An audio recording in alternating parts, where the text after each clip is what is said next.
మన్యం జిల్లా నీలకంఠపురం గిరిజన ఆశ్రమ పాఠశాలలో ఇటీవల రికార్డింగ్ డాన్సులు చేసిన ఘటనపై విద్యాశాఖ మంత్రి లోకేష్ సీరియస్ అయ్యారు. ఘటనకు కారణమైన వారిపై కఠిన చర్యలు తీసుకోవాలని అధికారులను ఆదేశించారు. డిప్యూటీ వార్డెన్ ఆధ్వర్యంలో రికార్డింగ్ డాన్సులు ఏర్పాటు చేయించినట్లు ఆరోపణలు వచ్చాయి. దీనికి సంబంధించిన వీడియో వైరల్ అవడంతో తీవ్ర విమర్శలు వచ్చాయి. చిన్నారుల ముందు ఇలాంటి పిచ్చి పనులు ఏంటి అంటూ నెటిజన్లు మండిపడుతున్నారు. తాజాగా ఈ ఘటనపై మంత్రి లోకేష్ సీరియస్ అయ్యారు.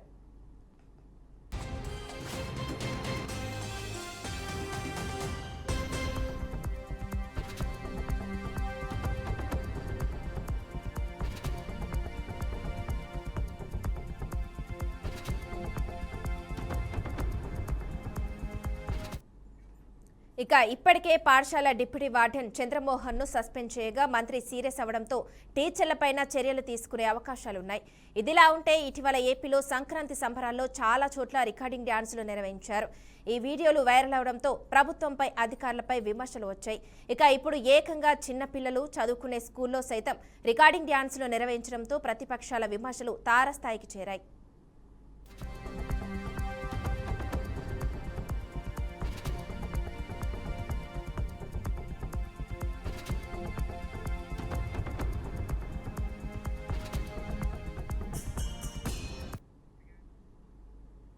పార్లమెంట్ బడ్జెట్ సమావేశాల్లో స్పీకర్ తీరుపై రాజకీయ ప్రకంపనలు కొనసాగుతున్నాయి.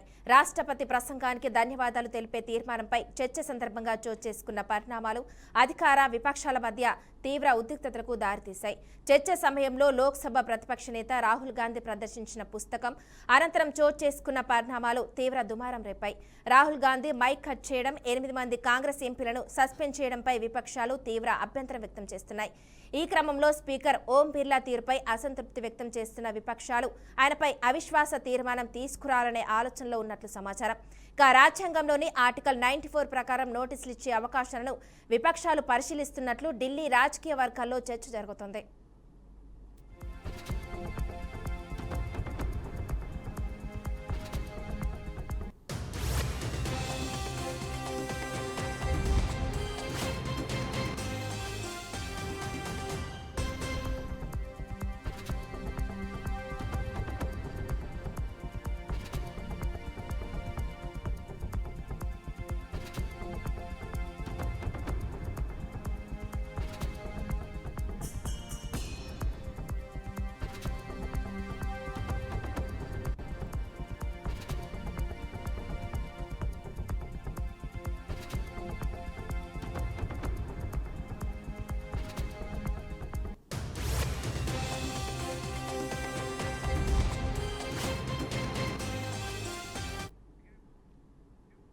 గ్రీన్ ట్రిబ్యునల్ నోటీస్ గురించి ఎవరూ ఆందోళన చెందాల్సిన అవసరం లేదని మంత్రి ఉత్తమ్ కుమార్ అన్నారు.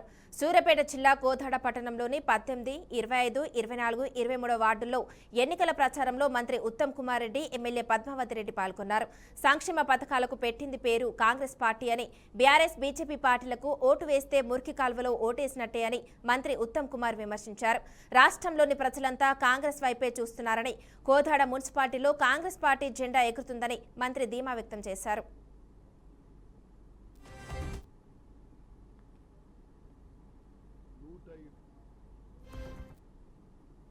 ఎన్నికలు నిర్వహించబడుతున్నాయి. నేను చాలా జిల్లాలు తిరుగుతున్నాను. ఈ 3-4 రోజుల్లో కరీంనగర్ జిల్లా, నిజామాబాద్, సూర్యాపేట జిల్లా పర్యటిస్తూ ఈరోజు కోదాడ ప్రచారానికి వచ్చిన.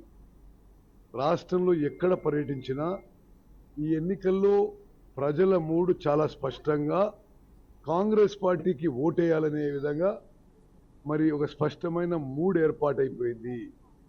నా అభిప్రాయంలో, నా సుదీర్ఘ రాజకీయ అనుభవంతో ఈసారి తెలంగాణలో ఉన్న 120 municipal corporations, 120 municipal corporations, municipalities ఏదో 11వ తారీఖు ఎన్నికలు పోతున్నాయో అవన్నిటిలో కాంగ్రెస్ పార్టీ క్లీన్ స్వీప్ చేయబోతున్నది. గత 2 ఏళ్లుగా మరి కాంగ్రెస్ ప్రభుత్వం తెలంగాణలో ముఖ్యమంత్రి రేవంత్ రెడ్డి గారి నాయకత్వంలోని కాంగ్రెస్ ప్రభుత్వంలో అభివృద్ధి, సంక్షేమ పథకాలు అద్భుతంగా ముందుకు పోతున్నాయని చెప్పి ప్రజల్లో చాలా స్పష్టంగా ఉంది. ప్రత్యేకంగా సన్నబియ్యం కార్యక్రమం ఈ రాష్ట్రంలో ఒక గేమ్ చేంజర్గా ఉండింది. అందరూ కూడా హర్షిస్తున్నారు ఈ సన్నబియ్యం కార్యక్రమం విషయంలో. రేషన్ కార్డులు కూడా అర్హులైన అందరికీ ఇస్తున్నాము. ఆర్టీసీలో అక్కలు చెల్లెలు ఉచితంగా ప్రయాణం చేస్తున్నారు. 200 యూనిట్ల వరకు ఉచితంగా విద్యుత్ వస్తుంది. సంక్షేమ పథకాలే కాకుండా రాష్ట్ర వ్యాప్తంగా విద్య, వైద్య, మరి సాగునీరు, త్రాగునీరు, మౌలిక సదుపాయాలు, ఇన్ఫ్రాస్ట్రక్చర్ కూడా మరి కాంగ్రెస్ పార్టీ ప్రభుత్వంలో అద్భుతంగా ముందుకు పోతున్నాం. తెలంగాణ రాష్ట్ర ఢిల్లీ వేదికగా ఏపీ లిక్కర్ స్కామ్ కేసులో కీలక పరిణామం చోటు చేసుకుంది. స్కామ్లో ప్రధాన నిందితుడిగా ఉన్న కేసిరెడ్డికి సుప్రీంకోర్టులో ఊరట దక్కలేదు. కేసిరెడ్డి దాఖలు చేసిన రెగ్యులర్ బెయిల్ పిటిషన్ను అత్యున్నత న్యాయస్థానం స్పష్టంగా తిరస్కరించింది. ఇక విచారణ సందర్భంగా సిజేఐ జస్టిస్ సూర్యకాంత్ కీలక వ్యాఖ్యలు చేశారు. లిక్కర్ స్కామ్లో కేసిరెడ్డి ఎంత మొత్తంలో అక్రమంగా ఆర్జించారు అంటూ సూటిగా ప్రశ్నించడంతో కోర్టులో ఉద్రిక్తత నెలకొంది. ఏపీ లిక్కర్ పాలసీ వెనుక భారీ అవినీతి, రాజకీయ ప్రమేయం ఉందంటూ ఇప్పటికే ఈ కేసు దేశవ్యాప్తంగా చర్చనీయాంశంగా మారింది. అలాంటి సందర్భంలో సుప్రీంకోర్టు నుంచి కూడా ఊరట దక్కకపోవడంతో కేసిరెడ్డి న్యాయ పోరాటానికి మరో గట్టి ఎదురుదెబ్బ తగిలినట్లయింది. ఇక ఈ తీర్పుతో ఏపీ రాజకీయాల్లో లిక్కర్ స్కామ్ అంశం మళ్లీ హాట్ టాపిక్ గా మారింది. ప్రభుత్వం, ప్రతిపక్షాల మధ్య ఆరోపణలు, ప్రత్యారోపణలు మరింత తీవ్రతరం అయ్యే సూచనలు కనిపిస్తున్నాయి.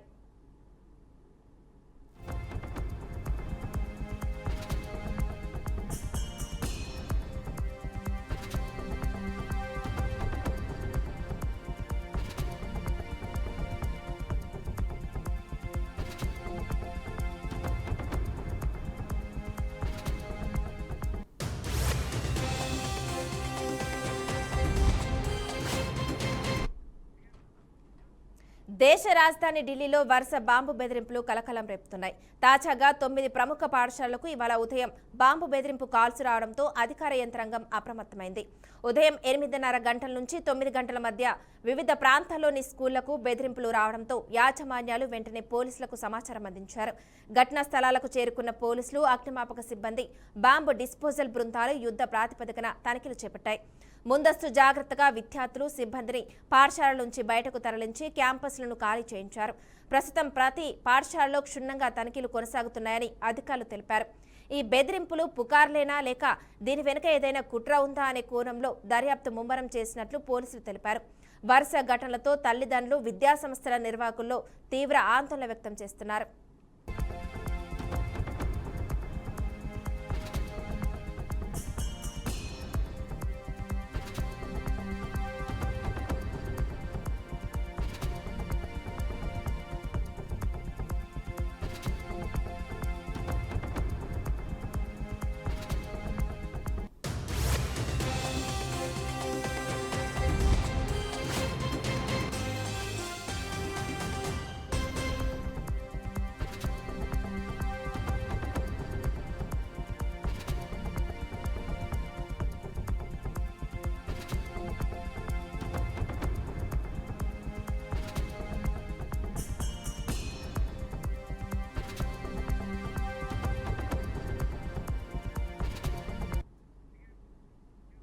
కొమరంభీం జిల్లాలో మావోయిస్టుల కదలికల సమాచారం మేరకు పోలీసులు అప్రమత్తమయ్యారు. తిర్యారి మండలం పంకిడి బాతారం అటవీ ప్రాంతంలో గ్రేహౌండ్స్ బలగాలు విస్తృతంగా కూంబింగ్ ఆపరేషన్ నిర్వహించాయి. మావోయిస్టులు అక్కడ మకాం వేసినట్లు సమాచారం రావడంతో భారీగా పోలీసులు తనిఖీలు చేపట్టారు. తనిఖీల సమయంలో మావోయిస్టులకు చెందిన సామాగ్రిని పోలీసులు గుర్తించారు. అయితే పోలీసుల రాక సమాచారం ముందుగానే తెలుసుకున్న మావోయిస్టులు అక్కడి నుంచి తప్పించుకున్నట్లు తెలుస్తుంది. ఘటనా స్థలంలో వంట పాత్రలు, ఇతర వస్తువులను పోలీసులు స్వాధీనం చేసుకున్నారు.